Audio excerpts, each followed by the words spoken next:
Olá! O Conexões de hoje debate um tema que mobilizou milhares de pessoas nas redes sociais no último mês. A situação dos indígenas do povo Guarani Kaiowá, que lutam há décadas pela demarcação de um território no estado do Mato Grosso do Sul. Além disso, no programa de hoje você também confere... Utilizar novas tecnologias de forma inovadora e educativa. Esta foi uma das principais razões que levou a ITV-BR a ganhar o prêmio da União Internacional de Telecomunicações. O aplicativo criado ajuda a comunidade a ter informações de como combater a dengue. Participar de um coral que conte com a regência de um profissional da música e não pagar nada por isso é o desejo de muitas pessoas. Agora isso é possível na Faculdade de Letras. O programa começa falando de uma iniciativa importante que pode auxiliar a prevenção à dengue. O aplicativo digital Dengue Combat, que foi desenvolvido por uma empresa ligada à Universidade Federal de Goiás e que já ganhou um prêmio internacional.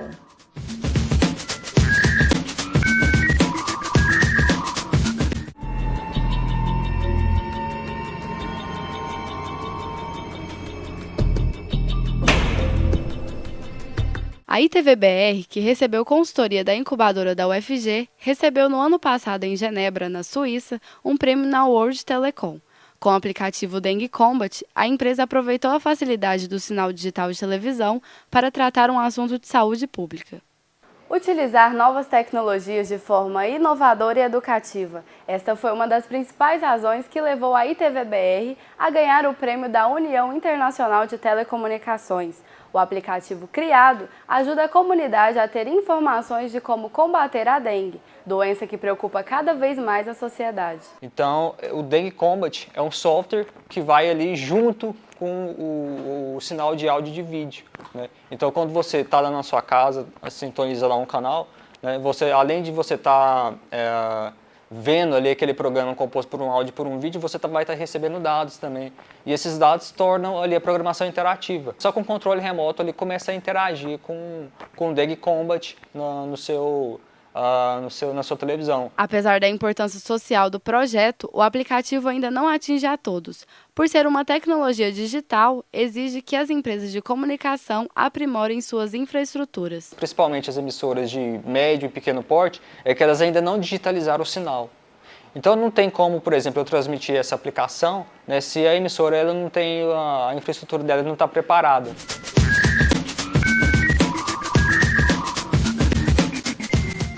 Outra iniciativa interessante da Universidade Federal de Goiás ocorre na Faculdade de Letras. É o coral Letter Encanto, que reúne funcionários e alunos de diversos cursos.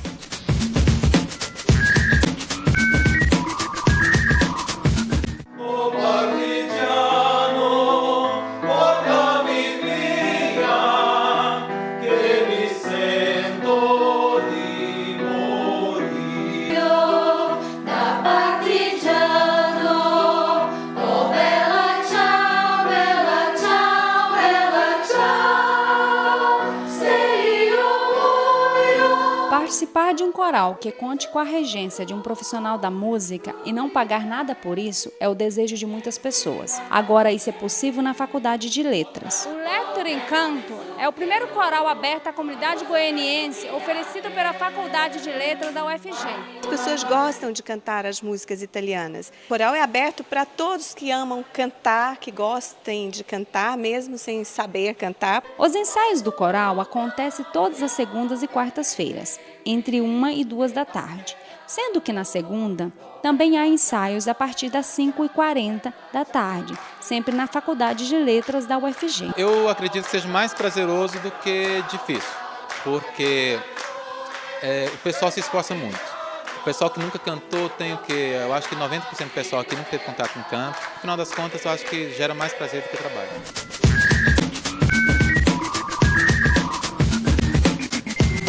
Se você gostou das músicas do coral Letter Encanto, pode conferir uma apresentação que acontece agora no dia 15 de novembro, às 7 horas da noite, na Faculdade de Engenharia da UFG, que fica no Campus 1, na Praça Universitária.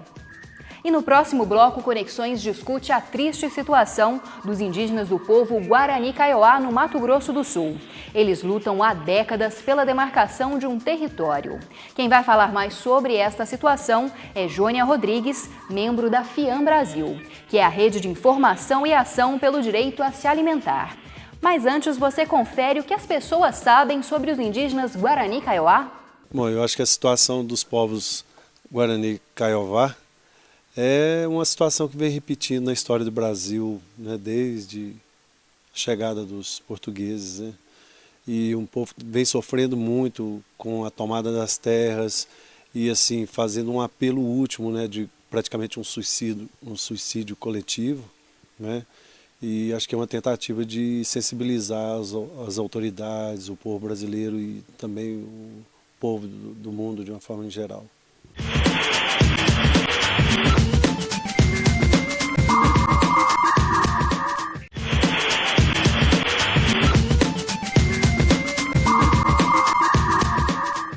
Um dos temas mais debatidos no último mês foi a situação dos indígenas do povo Guarani Kaiowá, do Mato Grosso do Sul, que lutam pela demarcação do território ancestral há décadas. Como ainda não tem uma reserva demarcada, centenas de índios vivem às margens de rodovia e ao redor de fazendas que ocupam a área que originalmente era deles. Além da falta de um território, os indígenas Guarani Kaiowá também sofrem com a fome, a violência dos latifundiários e com constantes suicídios. E para falar mais sobre esta triste realidade, está aqui no estúdio do Conexões, Jônia Rodrigues, que é integrante da FIAM Brasil, a rede de informação e ação pelo direito a se alimentar. Olá, Jônia. Olá. Conexões agradece a sua presença. Obrigada. Eu queria dizer também que é um grande prazer a gente poder estar aqui falando desse assunto tão importante nesse momento, né, no qual o país está sensibilizado e mobilizado com a questão indígena, né? Então, a gente queria agradecer por poder trazer mais informações nesse momento. Bom, Jônia, mas antes de começarmos a entrevista, você assiste agora uma matéria explicando um pouco a situação dos indígenas Guarani Kaiowá.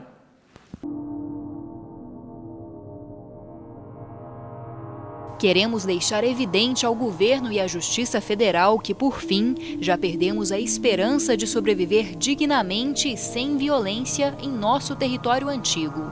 Não acreditamos mais na justiça brasileira.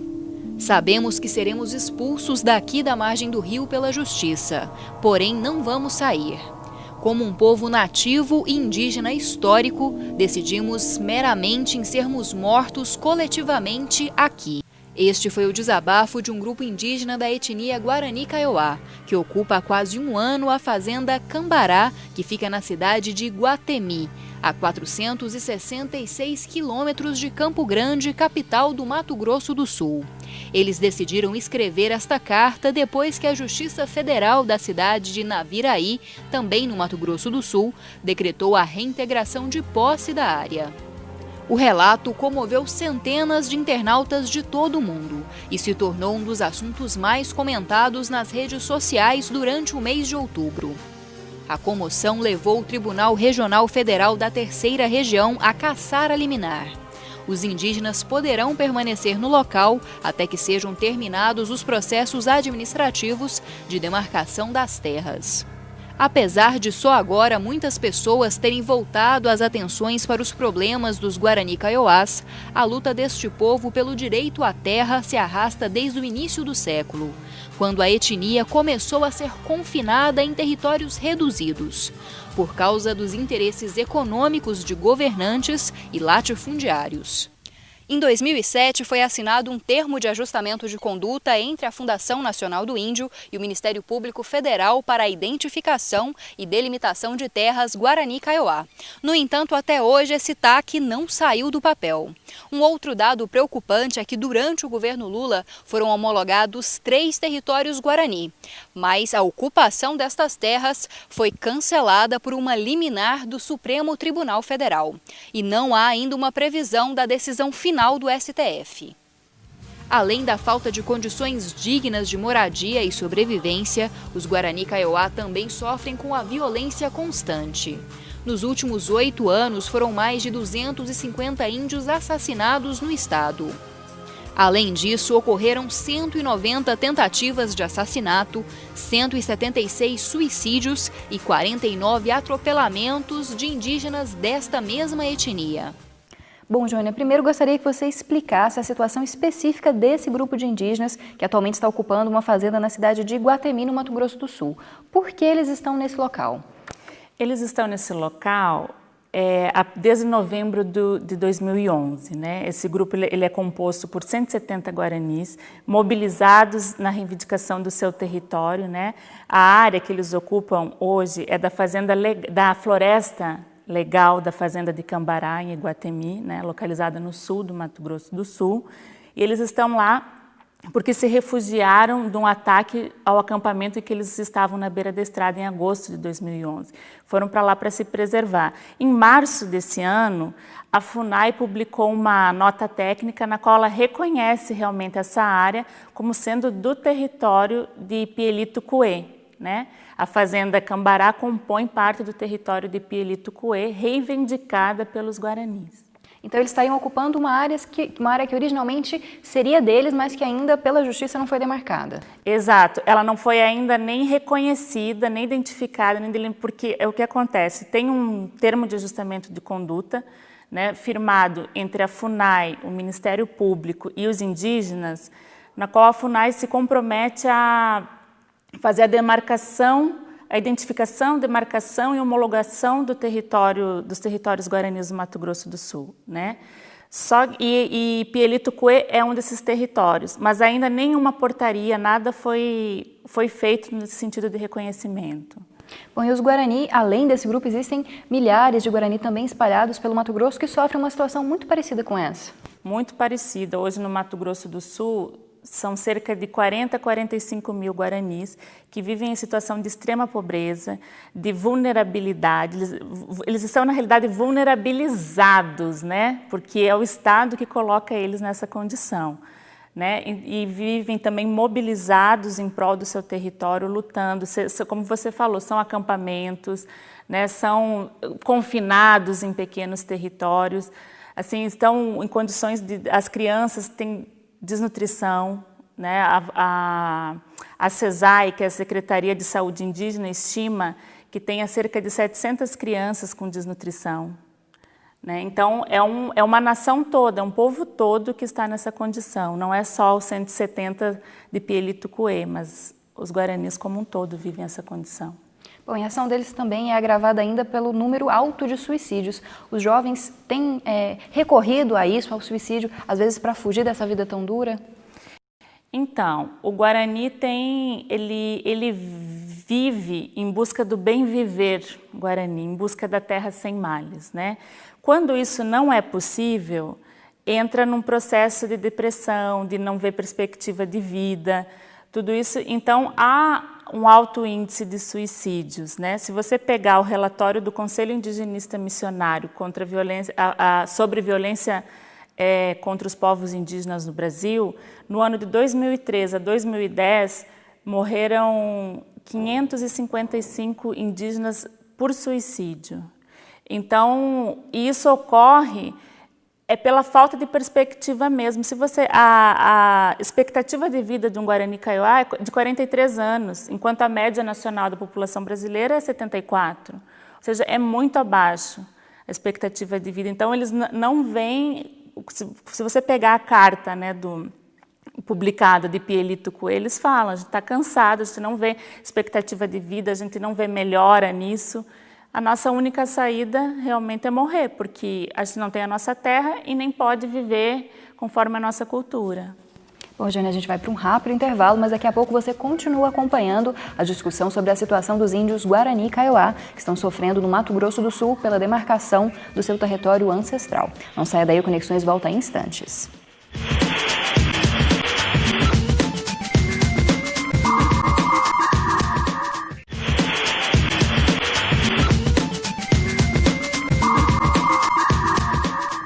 E o Conexões já está de volta e você continua conferindo a entrevista com Jônia Rodrigues, que é integrante da FIAM Brasil, a rede de informação e ação pelo direito a se alimentar, que está falando sobre a situação dos índios Guarani Kaiowá. Bom, Jônia, continuando a nossa conversa, gostaria que você falasse um pouco a respeito desta carta que foi publicada. Houve um grande alvoroço nas redes sociais, também na televisão, a respeito dessa carta, desse testemunho, desse desabafo dos indígenas que estão ali naquele local e que haviam sido exigidos a retirada daquele local pela justiça. Você poderia falar um pouco mais sobre essa situação, sobre essa carta e também sobre essa polêmica de muita gente achar que eles estavam decretando um suicídio coletivo? Era isso? Então, esse é um fato muito importante, inclusive o CIMI, né, fez um posicionamento público trazendo essa questão que é o que realmente a comunidade quis dizer. Eles não falaram nessa carta em suicídio coletivo, apesar de, como eu falei, ter índices altos de suicídio, nunca houve um suicídio coletivo e nem nessa carta é colocado como suicídio coletivo. O que eles colocaram ali foi a possibilidade de morte coletiva, de resistência, tipo, é o Estado que está decretando a morte coletiva deles, porque eles não sairiam dali com vida e nem sem vida, tanto que na carta eles pedem para serem enterrados ali a partir da sua resistência. Então, não é vamos nos suicidar, mas sim nós vamos resistir. O Estado é que está decretando pela sua omissão, pela sua falta de prioridade às questões indígenas, a morte dos indígenas, e não eles estão se suicidando. Isso é muito importante ficar claro, né, que realmente isso mostra a força, a luta, a vontade do bem viver Guarani e não simplesmente vamos nos suicidar. Bom, Jônia, e também essas redes sociais, várias pessoas compartilharam fotos, mensagens, criaram grupos de discussão. Você acha que isso é importante para a reivindicação? Você acha que isso é um passo importante da sociedade em busca da demarcação dos territórios indígenas? Olha, assim, enquanto organização que a gente trabalha, que é uma rede, né, uma rede de informação, isso a questão da mobilização nas redes sociais é fundamental. É isso que dá visibilidade. Foi esse fator que possibilitou com que o governo se mobilizasse, fizesse ações para estar contatando com a comunidade. O governo abriu um diálogo para isso, né? A partir dessa repercussão na internet, né? Nas redes sociais, enfim. Então, isso gerou essa mobilização do governo que não é comum. Então, isso mostra o poder e a necessidade realmente que a gente tem de utilizar esses mecanismos, né? É fantástico. Hoje, se você pegar também, a internet derrubou o presidente na Itália. Então, aqui, se a gente souber utilizar, pelo menos, quem sabe, um território guarani, a gente consiga ter o reconhecimento de 32, a gente, né, com a suspensão que teve da ordem de despejo no dia 31 de outubro, houve a suspensão da ordem de despejo da comunidade de Pielitucuê. E isso se dá realmente pela questão da mobilização na internet. Bom, e por que é tão difícil essa questão da demarcação de territórios indígenas no Brasil, principalmente nessa região de Mato Grosso do Sul? Por que há tantos problemas para a demarcação de terras indígenas? Olha, enquanto organização, a gente entende que é uma falta realmente de prioridade política. Você está dialogando também contra um poder econômico, né, contra um modelo de desenvolvimento adotado pelo país, né? Na região do Mato Grosso do Sul, até o ano de 2012 ou 2013, estavam previstas 40 novas usinas de cana-de-açúcar. Tudo isso prevê o quê? Uma maior ocupação de terras para a produção de cana-de-açúcar. Então, se o governo está investindo num modelo de desenvolvimento que não dialoga com a questão do reconhecimento de terras indígenas, porque essas terras que estão sendo plantadas cana-de-açúcar são terras que compõem o território indígena. Então, não há prioridade no governo realmente em resolver isso. É uma falta realmente de vontade política. Se você pegar de 91 até hoje, apenas 8 terras indígenas foram homologadas lá no estado do Mato Grosso do Sul. Destas, algumas estão emperradas no STF. Não, ou seja, o poder executivo vai, homologa a terra, mas o judiciário, que visa os interesses econômicos, volta atrás, né? Assim, há um retrocesso na decisão daí do Poder Executivo. Bom, Jônia, gostaria que você explicasse também para os nossos telespectadores a respeito de como acontece a demarcação da terra. É uma decisão do presidente da República, no caso da presidente da República, deve passar por outras instâncias? Como que acontece essa demarcação? Então, é um processo que tem que estar todos os poderes, tem que estar de acordo, executivo, legislativo, judiciário, tanto que o caso, né, de Nanderu Marangatu, o presidente Lula homologou em março de 2005, o Poder Judiciário deu ordem de despejo, entrou com mandado de segurança em dezembro de 2005. Tem que estar todos os poderes de acordo. Não estando, isso fica realmente emperrado. Mas ele perpassa desde o estudo antropológico, de dizer, fazer o estudo histórico, antropológico, de saber se aquela terra realmente foi ocupada por comunidades indígenas. Aí vem o processo de delimitação, dizer qual é o território, a demarcação, né? E daí tem que estar todo esse processo jurídico, todos esses três de acordo para estar na mesa do ministro da Justiça para poder homologar as terras. Então é um processo bem longo. É um processo muito longo. Bom, Jânia, Conexões agradece muito a sua presença para falar a respeito dessa importante situação que está acontecendo com os indígenas, não só os Guarani, mas também vários outros povos indígenas do Brasil. E gostaria também que você fizesse aí uma explicação a respeito da FIAN, que pouca gente conhece, mas que tem acompanhado vários casos de questões envolvidas com o direito à alimentação adequada. Então, a FIAN é uma organização de direitos humanos que trabalha especificamente com o direito humano à alimentação adequada. A gente faz um processo de articulação entre os atores envolvidos em uma determinada violação, né? Seja partindo da comunidade que tem o seu direito violado, né? Tentando articular os parceiros, as organizações de apoio e os organismos de responsabilidade em reparar determinada violação. Então, a gente desenvolve esse trabalho aqui no Brasil já há 12 anos, né? A nível internacional completamos 25 anos. Né? E para quem quiser mais informações sobre o trabalho da FIAN e sobre a questão dos Guaranis e os casos que a gente vem acompanhando, pode entrar em contato conosco, né? Pelo site, que é www.fian.org.br, pelo telefone, né, que é 3092 4611, que a gente vai ter muito prazer em poder passar mais informações sobre o nosso trabalho e possibilitar informações sobre os casos que a gente acompanha para também contar com o apoio da sociedade como um todo. Muito obrigada, Jânia. Obrigada. E você pode participar do Conexões mandando e-mails para o programa ou então acessando as redes sociais. E no próximo bloco você acompanha uma matéria sobre a vida das crianças e também dicas sobre eventos culturais e artísticos.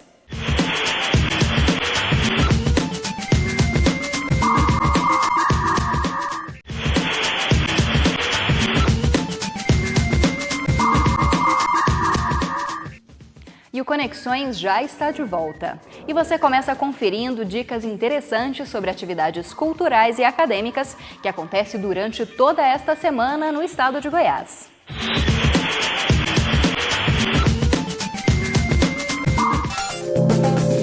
O Centro Municipal de Cultura Goiânia Ouro e a Embaixada da França apresentam a retrospectiva do cineasta haitiano Raoul Peck. A mostra acontece até o dia 30 de novembro no Cine Goiânia Ouro, com sessões ao 12h30, às 3 horas da tarde e às 8 horas da noite. Os ingressos custam R$ 2. O Centro de Seleção divulgou o edital do processo seletivo para vagas disponíveis no ano de 2013. O edital contempla transferência de outras instituições de ensino superior, alunos portadores de diploma, complementação de titulação no mesmo curso e também estudantes da própria UFG que queiram mudar de curso. As inscrições podem ser feitas até o dia 29 de novembro no site do Centro de Seleção. Na mesma página você encontra o número de vagas disponíveis em cada um dos cursos. O processo seletivo será feito por meio de uma prova objetiva e de uma redação, que serão aplicadas no dia 16 de dezembro deste ano. Estão abertas as inscrições para o processo seletivo do curso de Licenciatura Intercultural Indígena na UFG. Ao todo são oferecidas 60 vagas para o ingresso em 2013. A seleção é destinada aos professores indígenas da rede pública de ensino. As inscrições estão abertas até o dia 19 de novembro e devem ser feitas somente pelo site. O curso tem duração de 5 anos e haverá vestibular enquanto houver demanda.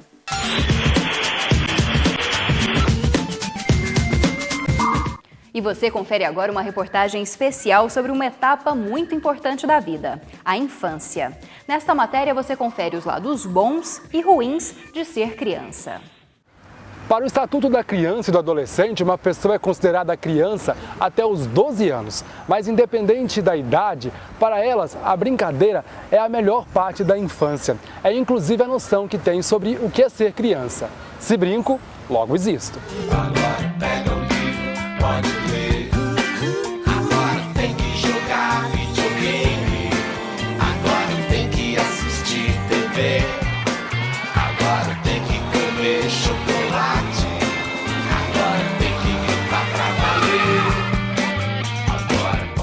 Ser criança pra mim é ser feliz, porque a gente ainda não tem que lidar com essas coisas de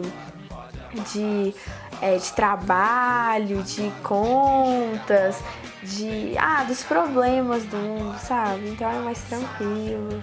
Ser criança, brincar, estudar, ajudar os mais velhos, brincar. Eu brinco de jogar bola, mexer no computador, pintar no computador, filme, jogar.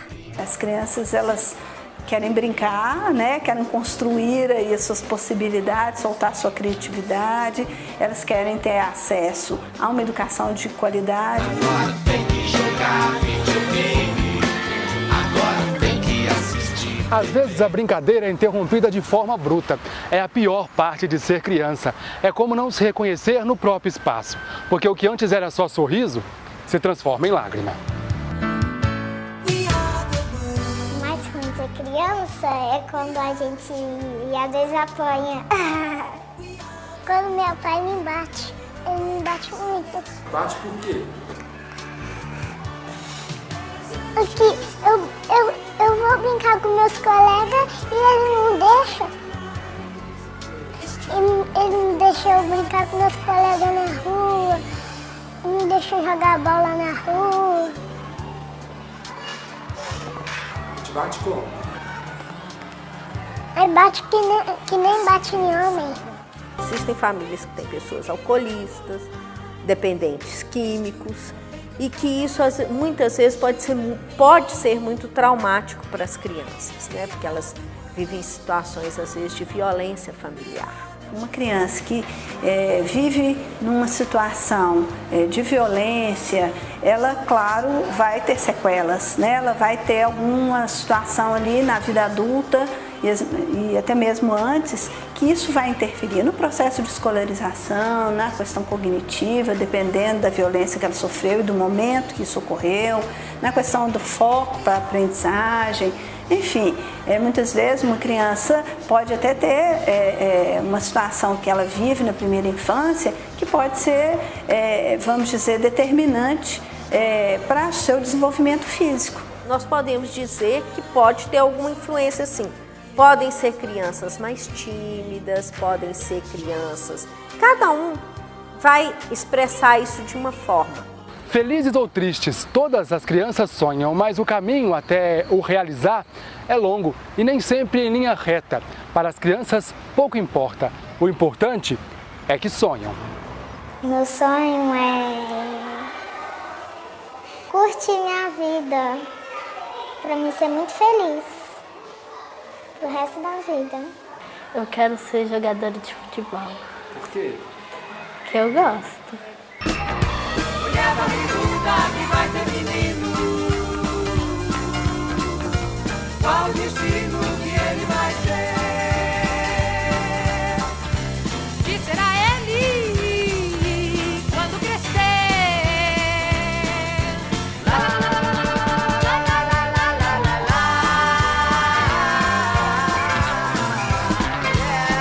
lá. Se a vida é como um jogo, o que determina as dificuldades? Será o meio em que vivem? O acesso a determinado tipo de bens e serviços, né? Ele ainda é diferenciado, a forma como essa informação chega, o atendimento às suas necessidades básicas, ainda acontece aí uma diferenciação, embora não deveria acontecer.